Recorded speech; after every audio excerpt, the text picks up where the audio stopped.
going to be showing you guys the 10 mistakes that are stopping you from being successful in dropshipping. Now, these mistakes are so crucial that even if you make one of them, it's going to be the difference between failure and success. So number 10, you need to set smaller goals. Very often that we come into dropshipping after watching an Instagram reel or a TikTok or a YouTube video where it's someone that claims to be doing dropshipping that's now flexing the millionaire lifestyle, cars, boats, money, all of that. Now that is not your goal starting out. You need to set yourself an achievable goal. So mine personally, all I wanted to do was get 10 profitable sales of $10 per day. That's $100 profit a day. That's all I wanted to achieve when I was first starting out. And that's very achievable. So as soon as I reached that goal, I would just increase it a little bit, $200 a day, $300 a day. And that is the exact same mindset that you need to have coming into dropshipping. Don't compare yourself to anyone else. So number 9, know your profits. Too many people test the product, it goes well, they start to scale it, and they don't even know how much profit they're making per sale. So how do we know our profits? Well, it's quite simple. We have our cost of goods. So let's say it's $15 for a hoodie, then our sale price. So I'm gonna sell this hoodie for $30. That gives us a $15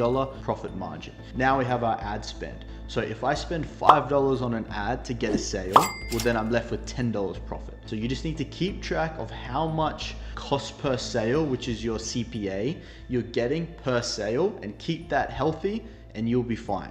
Now, number 8, don't use AliExpress or suppliers like this. They are just kind of like a estimate. We get to use AliExpress to find our product and it will give us like an estimate of how much it might cost. But if you source a product and use AliExpress as your supply, it's going to take weeks, months, or they may not even send it, okay? So use that as an example, but you need to be using private suppliers. If you don't know any private suppliers, or in the link below, you can join Ecom Paradise. I have a lot of private suppliers ready to work with you guys. Now, number 7, this tip can really help you find a winning product, but it is stop selling old products. So as simple as it sounds, a lot of people, when you're beginning, I guess you don't know what was sold last month. You don't know what was sold last year. So oftentimes you see a product and it looks really good, it looks like it's really popular, but I know that people were selling that 2 years ago and now it's, you know, saturated, someone's branded into it, and there's no chance you're gonna sell it. So do a little bit more research, especially when you're picking a product, and it's really simple. All you have to do is search the product name on Spy Tools. So maybe PP ads.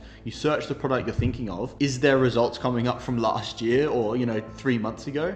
Don't sell that product. So that brings us into number 6, which is selling in demand products. So I like to call them trendy products. Now these usually align with the season. So right now it's coming into winter in the United States. The United States is our main power market, so we're always going to use that as an example. In winter, we're obviously going to sell warm products, portable heaters, hoodies, sweatpants, tracksuit sets, you know, heated jackets. We're not going to try and sell summer beach towels in winter. So always remember to align with the seasons and sell what is trending, what is going viral now in the last, you know, 2 weeks to a month, not what was going on way back then. Number 5, so we're talking about our ad metrics here. It's cutting our tests too early. So very common as a beginner, because yes, it's a little bit scary that you have to spend some money, but you have to spend money to make money. Now, fortunately for us, TikTok is extremely rewarding. It's very early. So I mean, I would call it instant rewards. As soon as you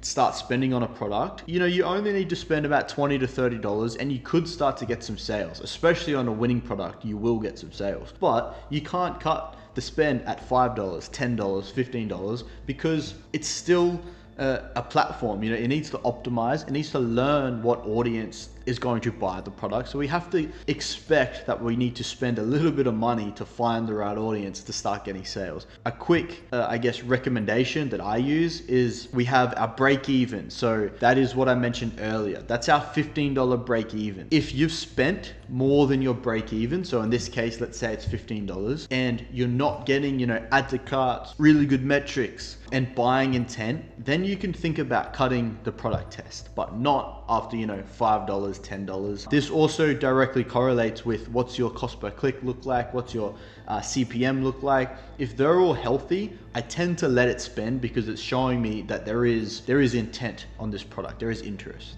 And number 4, I like to just say, trying too hard. So what does that really mean? It comes with our product pages, our ad creatives. You're trying to, let's use an ad creative as an example. You're trying to over edit the ad creative, and then it just looks like this non-organic piece of content. Now, especially with TikTok, we just want to fit in with what our audience is just scrolling through. So they're scrolling through their feed, and then they see some crazy, like every 2 seconds switching scenes, new backgrounds, like here, there. That's not what fits in with the rest of the TikTok, with the rest of the feed. So do not try too hard on your ad creatives. Make them as organic as possible. Make it look like it's one of their friends that have just posted a video of this hoodie that they're in love with, and now they're telling you that you need to go and buy it. That's exactly what we want to do.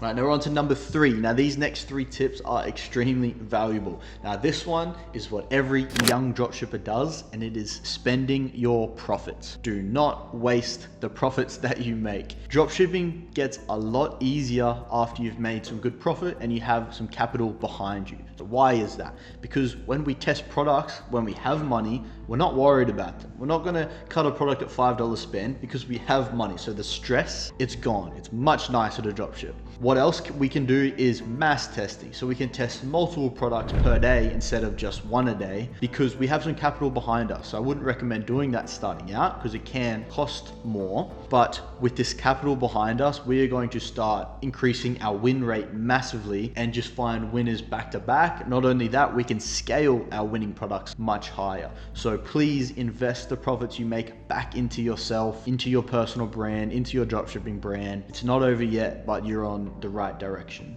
All right, number 2, less thinking, more testing. This is something that a lot of people struggle with, especially in my server. I see it a lot. People like to ask the questions like, do you think this product will work? I'm not sure, but if you test it, you'll know the answer. Less thinking, more action. You just need to give it a test. That's the best way to find the answer. I might say it doesn't work, and then you test it and it does. I don't know the answer every time, okay? Try not to think about things too much. That's really a very useful tip for anything you do in life. We just got to take action and try not to overthink things. So testing is your best way to find the answer that you're looking for, and then make sure if you do want to, if you are an overthinker, after you've done your test and let's say it doesn't work, well then now's the time to think. Why didn't it work? What went wrong? Or maybe it did work, so make sure you reflect on that. Why did it work? What was good about this test? What ad creative got sales, and how can I mimic and use that again in the future? So that's your time to do thinking after you have done your testing or your actions. And number 1, our final tip is to never give up. Very cliche, but even if you are losing money, there is a chance that you can make money. If you're completely stagnant and you are not doing anything, well, there's no chance of you making money, okay? So I know it can be tough at times, but as long as there is flow in your money, whether it's negative or positive, at least there is movement, and that is important to ever finding success, which goes for anything you do in life. If there is no movement, you have no chance at finding success. Thank you guys for watching that. I've been asked by a lot of people to drop like products that I think are winning products right now, since we are in Q4. So I decided that if we get 500 likes on this video, I will drop a list of, let's say, 10 products that are guaranteed actual winning products that you can dropship on your own stores for this Q4 and make a lot of money from. So like the video and leave a comment as well. And I'll see you guys in the next one.